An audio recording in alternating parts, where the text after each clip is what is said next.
Кинология қызмет орталығының жұмыс күні таңғы таралымнан кейін басталады. Бастығымыздың нұсқамаларын алып, жұмысымызға кірісеміз.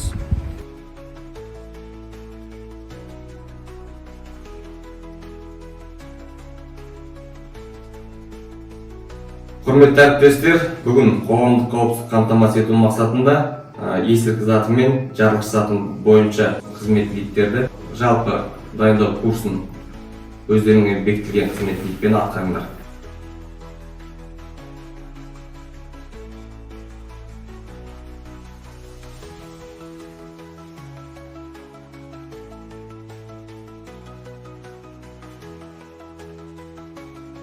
Бүгінгі тапсырмамыз қызметтік итті жалпы даярлық курсына дайындау.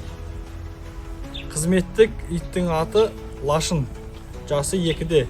Біз кесу бағыты бойынша жұмыс істейтін. Біз бүгін Лашынға жат, отыр, қасымда бұйрықтарын үйретеміз.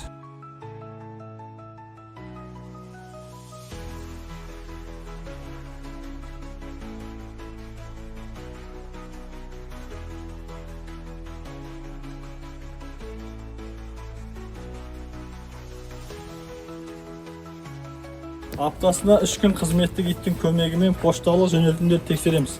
Тексерудегі мақсатымыз есірткі және жарылғыш заттардың болмауына көз жеткізіп, қоғамдағы қауіпсіздікті қамтамасыз ету.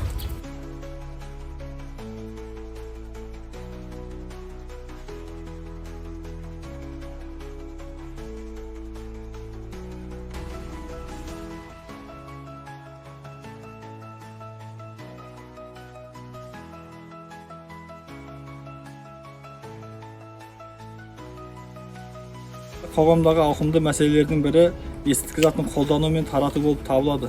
Сол себепті біз қызметтік иттерді әртүрлі жағдайларда есірткі затын іздеуге дайындаймыз. Менің қолымдағы есірткі заттарының иіс алмастырғышы мефедрон.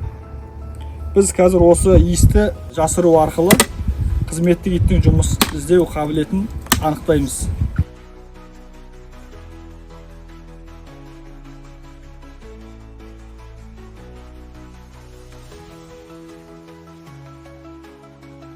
Қызметтік иттер біздің сенімді серіктесіміз. Олар қылмыстың алдын алу, іздестіру және арнайы тапсырмаларды орындауда үлкен үлес қосады. Алдағы уақытта да қызмет сапасын арттырып, тәжірибемізді жетілдіріп, еліміздің тыныштығы мен қауіпсіздігі үшін аянбай еңбек етеміз деп сенемін.